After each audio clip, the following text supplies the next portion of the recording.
que eu quero dizer quando a gente fala de Clean Code no tópico de nomenclaturas? É como eu devo nomear mesmo as estruturas dentro do meu código. Tá? Então não é só nomear classes, não é só nomear funções, não é só nomear uma variável, é nomear como um todo. Como que eu devo seguir esse padrão de nomenclatura e como eu devo escrever os nomes das coisas de forma que faça sentido, que o nosso código fique limpo, expressivo e que quem esteja lendo entenda realmente o que aquilo quer dizer, né? Então eu não posso ser tão displicente ao ponto de escrever qualquer nome de variável que me venha na cabeça e achar que dali um tempo você mesmo ou um colega da sua equipe vai entender aquele código. Tá? Então, nomenclaturas eu acho que é uma das partes mais importantes do Clean Code, por causa que é o que traz entendimento facilitado no nosso código do dia a dia. Beleza? Então, o primeiro ponto que eu queria trazer aqui, isso até está no livro do Clean Code, que é o nome ele deve ser tão significativo de forma que revele o propósito do que está sendo nomeado. Então, por exemplo, se eu tenho um método, um repositório ou algum tipo de classe que retorna os clientes para mim, né, eu vou nomear esse método de forma que ele fale exatamente o que ele está fazendo, né? Obter clientes, né? Num termo genérico. Mas aí você começa a pensar bem, né? Talvez aquele seu método que você criou não seja só, não obtenha só o cliente. Por causa que esse método recebe um parâmetro que é um nome do cliente ou pode ser um ID do cliente. Então seria muito mais expressivo, seria muito mais correto você nomear ele não como obter clientes e talvez você possa escrever obter clientes por nome. É claro que essa parte de nomenclatura vai muito da interpretação também, porque se escrito da forma correta, você pode manter como obter clientes, você vai ter um parâmetro nesse método, né? Que vai ficar também visível se esse parâmetro estiver nomeado da forma correta.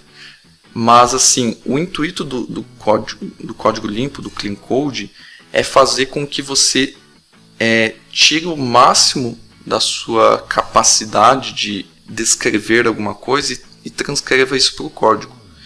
Então pode ser que no futuro você tenha outros métodos que buscam por outras coisas no mesmo repositório de clientes. Então talvez faça sentido você fazer vários métodos, obter cliente por ID, obter clientes por nome ou alguma coisa assim, né?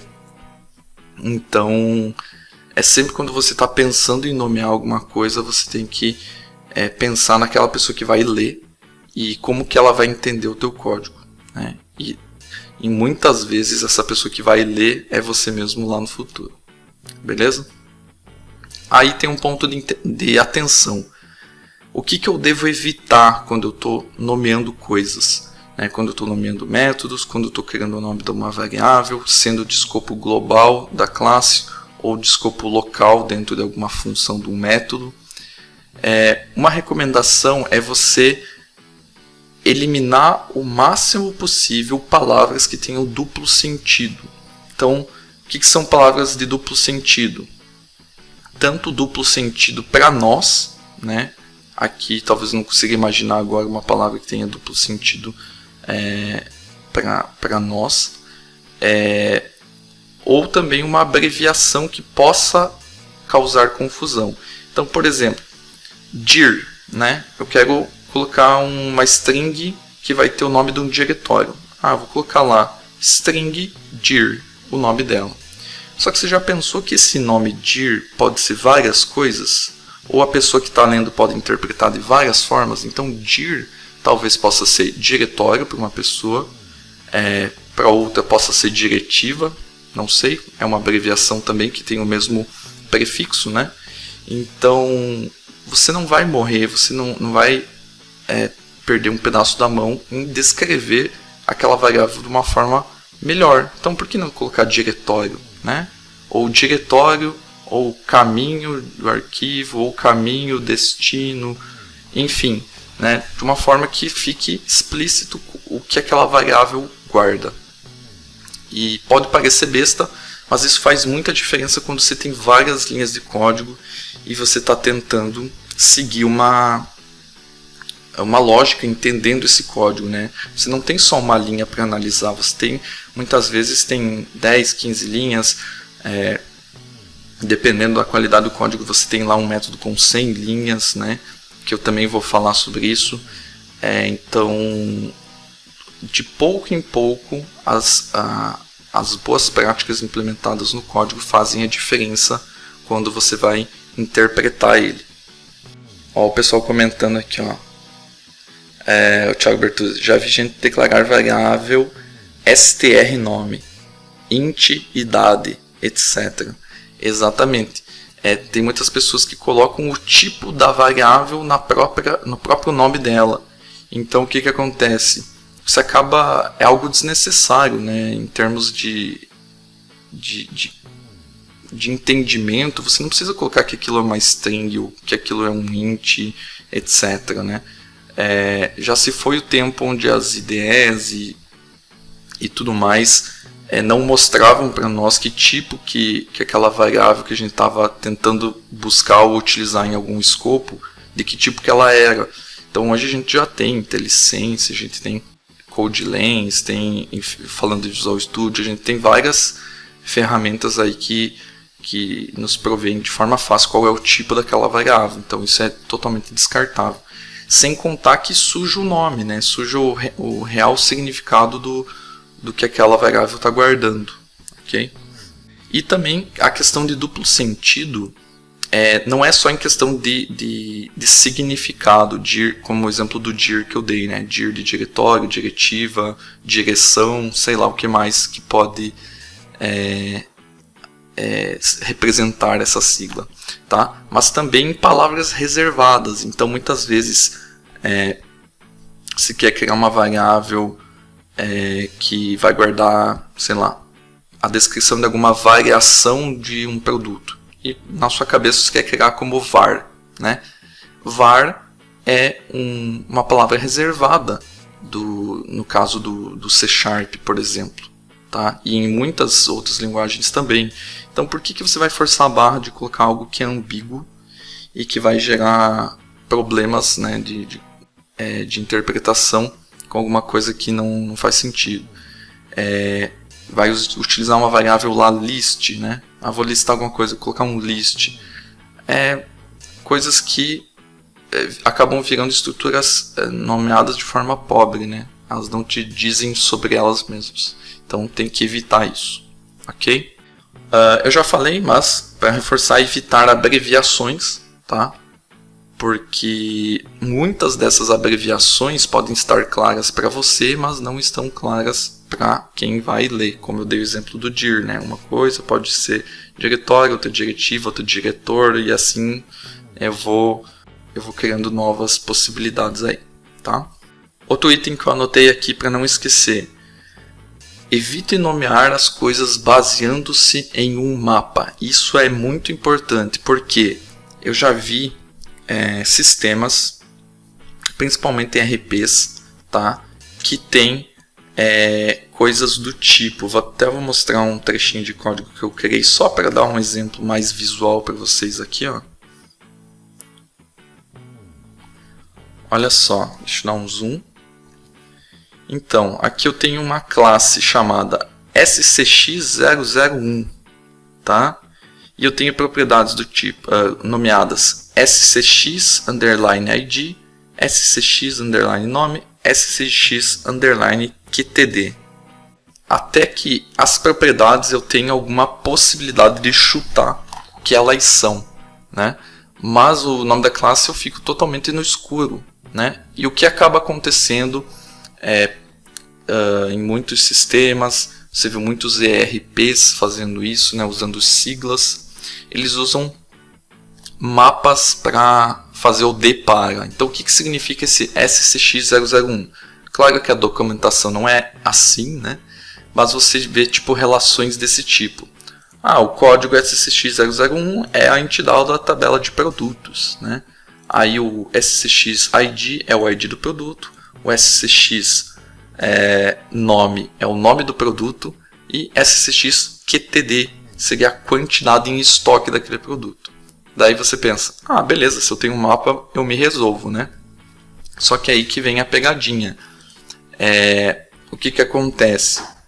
Você acaba por perder um tempo enorme fazendo essa leitura que não está apenas no código, né? Uma leitura em duas fontes, né? Vai ficar dando alt tab, vai ficar maluco procurando o que é SCX001. Beleza, é isso aqui. E você acaba decorando códigos e mais códigos que ocupando a sua cabeça com coisas que não precisariam estar ali, não precisariam ser nomeadas assim. Deve ter alguma explicação pelo qual o pessoal começou a utilizar os códigos. Eu queria muito saber essa explicação, tá? Para, se possível, discutir aí, né, de forma saudável com a pessoa, para saber a motivação que foi feito isso. Se foi na época que foi criado o RP tinha limite de caracteres, tinha alguma coisa assim, algum tipo de trava técnica, né, para ser feito dessa forma, ou se realmente era só para deixar a pessoa que está lendo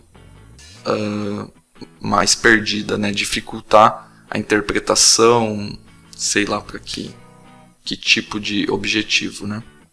Então isso não nos ajuda em nada a ter esses tipos de mapa.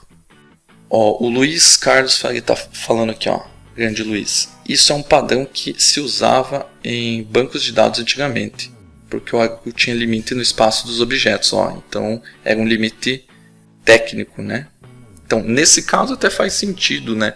Mas o problema é que a gente vê alguns sistemas hoje em dia, né, que não tem nenhum tipo de limitação, e hoje é muito difícil você ter uma limitação desse gênero aí em termos de nomenclatura, tá? Bom, seguindo aqui, regra básica para nomear classes, né? As minhas classes, elas devem ser um substantivo, né? Elas definem algo, né? Então eu estou definindo uma entidade, uma classe no caso, vamos tratar como entidade se eu estou tratando de algo relacionado ao domínio, né? Ela é uma coisa que existe no domínio que está sendo interpretada no código. Então, produto, cliente, enfim, estoque, tem N coisas aí, né, que a gente pode criar como nome, sendo que ele seja um substantivo, tá? Então, você não vai ver muito uma classe, ou não deveria criar uma classe do tipo criar cliente, né? Criar cliente, você tem um verbo nesse nome dessa classe, então não faz sentido, ela não é mais uma representação de alguma coisa que existe, né? Ela é uma ação, ok? E, já puxando o gancho, nomes de métodos devem conter um verbo. Então, não precisam ser compostas apenas de verbos, mas deve conter um verbo. Por quê? Porque funções ou métodos representam uma ação. Quando você chama uma função método, ela está representando que você está querendo fazer alguma coisa. Então faz muito sentido essa ação ser representada pelo verbo, que é exatamente o que ele é, né? Então, obter clientes, cadastrar cliente, ou até mesmo não precisa ser um verbo no infinitivo, né? Para um método de um cliente, possui desconto, tá? Retorna um boolean, um true ou false, tá? Então, o método está lá, então você sabe que aquilo está executando uma ação e vai ter um tipo de retorno ou não, né? Mas ele vai executar alguma coisa. E para finalizar a parte de definição dos nomes, nomenclatura, é uma parte que eu vou trazer mais à frente, mas que não é específica do DDD, tá? É muito tratada no DDD, mas é a linguagem ubíqua, tá? E a linguagem ubíqua é aquela linguagem universal, tá? Que é falada num contexto da organização, quando você está trabalhando num projeto.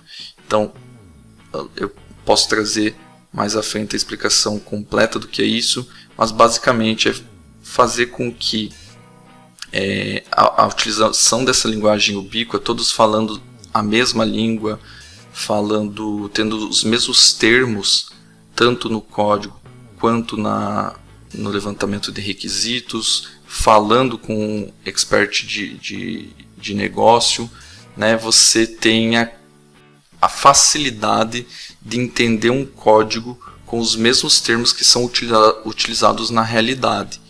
Então, o que acontece? Muitas vezes alguém da sua empresa ou está desenvolvendo um sistema para folha de pagamento, né?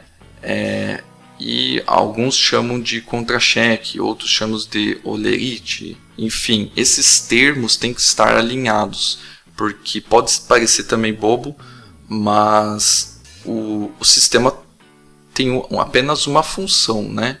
Ele tem que entregar valor e refletir o negócio que ele está tentando resolver, o problema de negócio que ele está tentando resolver. Então não tem motivo pelo qual você utilizar termos diferentes do domínio, tá? A menos que o teu sistema seja um sistema secundário para fazer alguma coisa de infra, alguma coisa que não tenha relação com o domínio, tá? Beleza, vou fazer um backup do banco.